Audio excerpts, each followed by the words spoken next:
ఇప్పటి నుంచి కాదు, మన వందల ఏళ్ళ నుంచి వినబడుతూనే ఉంది.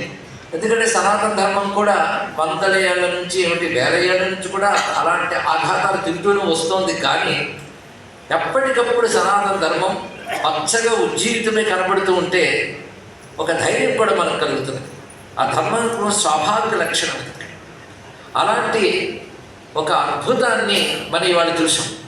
అదేమిటంటే 100 ఏళ్ల నిండు సాహిత్యాన్ని ఇక్కడ చూస్తూ ఉంటే ఈ విద్య ఇది అంతరించదు అని చెప్తూ జగన్నాథులు జగన్నాయకుల ద్వారా వినిపించినటువంటి పద్యాన్ని వాళ్ళకి విన్న వెంటనే కలిగిన ఆనందం అంతా ఇంతా కాదు, అదొక అద్భుతమైన అంశం. అదేవిధంగా విశ్వనాథ్ గారు ఒక చోటు చెప్పినట్టు గాంఘోష సరసీజ గర్భ కుహరాగ్రస్యతి వాగ్బిందు భృంగి వంకట రంగ గాననకరి రీతులు ప్రసంగించు మన సంగీతముల లోపలని శ్రీహర్షుడు అంటారు. విశ్వనాథ్ గారు చెప్పారు. అలాంటి గొప్ప సంగీతం ఏదైనా ఉందంటే అది వారి యొక్క పద్య పఠనంలో కనబడుతుంటుంది.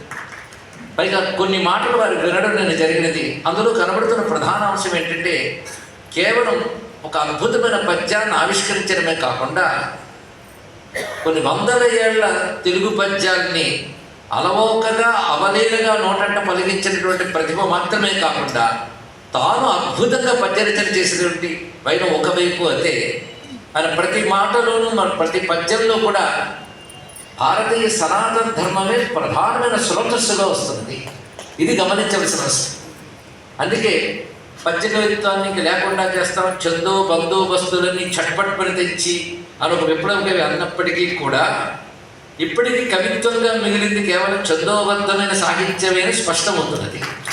ఒకవైపు దాన్ని లేకుండా చేయాలని చెప్పి ఆధునిక పద్ధతుల్లో రకరకాల వాదాన్ని సాహిత్యానికి అంటగట్టి అవే విశ్వవిద్యాలయాల్లో కోర్సులుగా పెట్టి చదివిస్తున్నటువంటి రోజుల్లో కూడా సామాన్యుడు కూడా తెలుగు కవిత్వాన్ని ఆస్వాదిస్తున్నాడు అంటే కేవలం పద్య రూపంలో ఉన్నదాన్ని పట్టుకుంటున్నారు మనకు తెలుస్తుంది.